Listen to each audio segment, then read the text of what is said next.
ভাবিরা মনে হয় যাইতেছে এলাকা ছেড়া।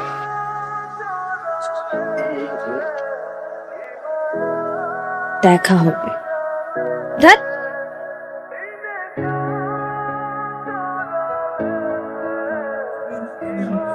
দেখা হবে।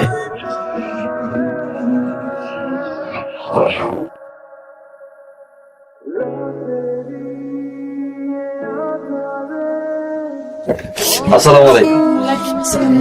আপনাদের বাসায় নতুন কেয়ারটেকার আসতে কইছিল খালুজান আমারে, একটু বলবেন খালুজান রে। বাবা, একটা লোক আসছে, বলো যে আমাদের বাসার নতুন কেয়ারটেকার। ও আসতে বল, আসতে বল। রমিজ ভাই আপনার কথা কইলো। ঠিক আছে ঠিক আছে বাবু, বসো না, বসো বসো। তুমি থাকো কোথায়? রমিজ ভাইয়ের বাড়ির পাশে আমার বাড়ি। মীরা, ওই একটু বুঝিয়ে শুনিয়ে দিতে হবে। আপনার এত বড় বাড়ি দেখাশোনা করার জন্য ফাইনাল একজন কেয়ারটেকার পাওয়া গিয়েছে। হ্যাঁ, কার জন্য আমি যে আসলাম, কার জন্য এগুলো করি চিনেই না, দেখি না জীবন কপাল আমার।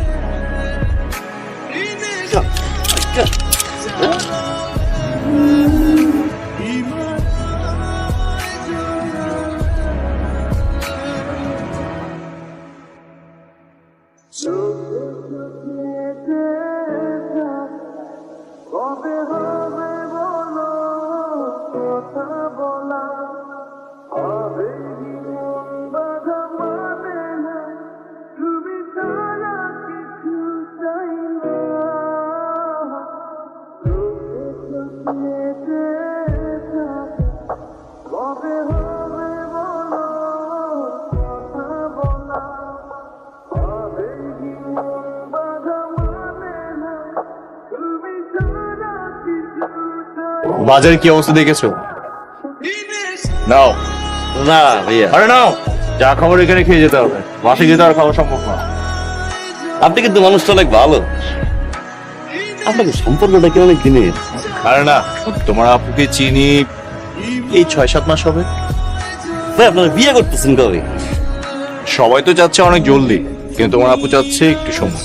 আপু মনে হয় আপনার ভালোবাসেন না? আরে দুরু বাচ্চা, এমন কোনো কিছুই না। এই বাজারগুলো নিয়ে বাসে আসো, আমি পরে আসছি।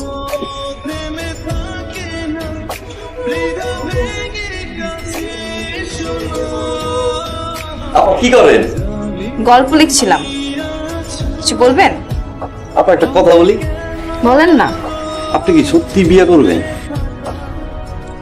এটা আমার পার্সোনাল ব্যাপার নয়, আপনি কেন জিজ্ঞেস করছেন? এমনি আমার একটা গল্প আছে, শুনবেন আপা? বলেন, শুনি আপনার গল্প।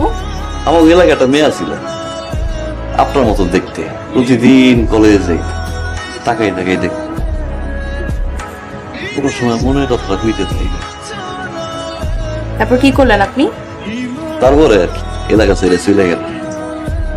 আমি যখন খবর পাইছিলাম বাবা দৌড়ে আইছি, বিশ্বাস করেন আমি একটা সেকেন্ডও দেরি করি, দূর দিয়ে দেখতেছিলাম গাড়ি চাপা দিল, বাম্পাটা ভেঙে গেছিল। 7টা মাস ধরে আছে, অনেক খুঁজছি, ঠিকানাটা পাই না।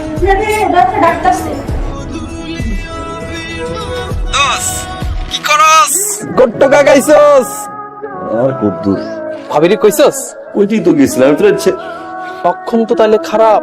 আমার মনে হইতেছে কি জানোস, তোর চিনে না চিনার ভান করতেছে বাবুই। তুই কি চিঠিটা দিছিলি? দোস্ত, চিঠিটা তো আমি দিতে পারি না দোস্ত। কি করবি বিয়েটা?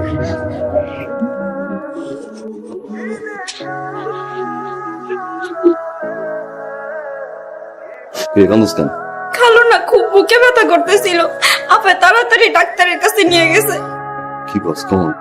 একটু আগে।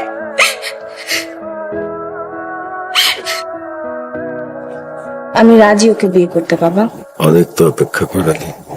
যে ভালোবাসার কখনোই পূর্ণতা পাবে না, সেটাকে আঁকড়ে ধরে রাখার কোনো মানে নেই। আমারও তো বয়স হয়েছে মা, তোর তো নিশ্চয়ই মনে থাকার কথা রে মা।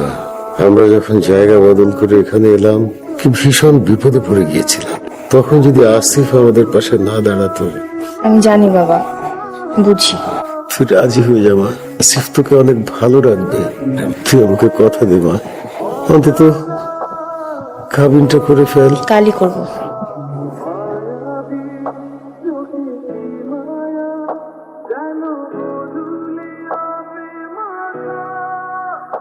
Yine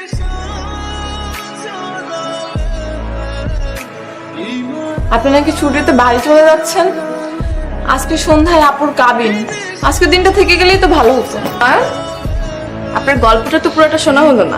গরিব মানুষের গল্পই কি আর ভালোবাসা কি, এগুলো আমার সাজানো। তারপরেও মানে শেষটা কি হয়েছিল? চিঠির উত্তর পেলে? পাইনি। খোঁজ নেননি তার? চেষ্টা করছিলাম, একটা মানুষের বিয়ে করলে কি আর তার কষ্ট দেওয়া উচিত? আমি ওটাকে খুব ভালোবাসি। নতুন জীবন আপা। ভালোবাসার মানুষ সুখে থাকতে দেখতেও ভালো লাগে, তাই না? ভালো থাকবেন না। আচ্ছা, তোমার আপু কোথায়? আপু একটু উপরে আছে, যাও তুমি দেখা করে আসো। আচ্ছা, ঠিক আছে। মীরা নয়নমূলে বাড়িতে চলে গেছে। তুমি কি জানো কবে আসবে? তোমার আসবে না। কেন? নতুন জীবন, নতুন গল্প।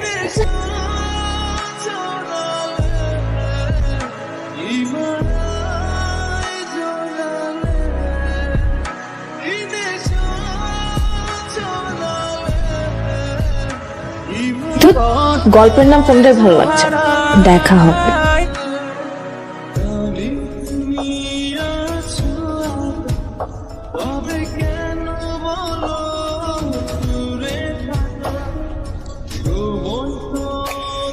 একটা মানুষের বিয়ে করলে কি আর তার কষ্ট দেওয়া উচিত?